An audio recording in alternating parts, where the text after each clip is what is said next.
विषय असा आहे की ज्यावेळेला हा राम मंदिराचा विषय होता चालू त्यावेळेला करपात्रीजी महाराजांची काही मौलानांसोबत बैठकी झाल्या होत्या। करपात्रीजी महाराजांनी सांगितलं होतं अयोध्या, मथुरा आणि काशी हे 3 मंदिर जर आम्हाला प्रेमाने दिले, असे हजारो मंदिर तुटलेले आहेत पण कुठल्याही मंदिराकडे आम्ही कधी लक्ष देणार नाही, पण आमचे हृदयस्थान असणारे 3 मंदिरं आहेत।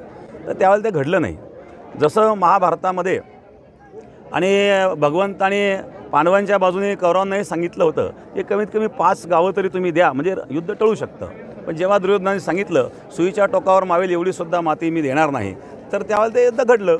आणि म्हणून आता जे संघर्ष घडायला लागलेले आहेत तर हे त्या अजूनही त्याला संधी आहे। माझं तर मत आहे की सर्व मुस्लिम बांधवांनी, हिंदू बांधवांनी एकत्रित येऊन जसं राम मंदिर कोर्टातून झालं तसं न होता अयोध्येचं मंदिर असेल किंवा काशीचं मंदिर असेल, हे जर समन्वयाने झालं तर बाकीचे संघर्ष टळू शकतात। हेच माझं त्यामध्ये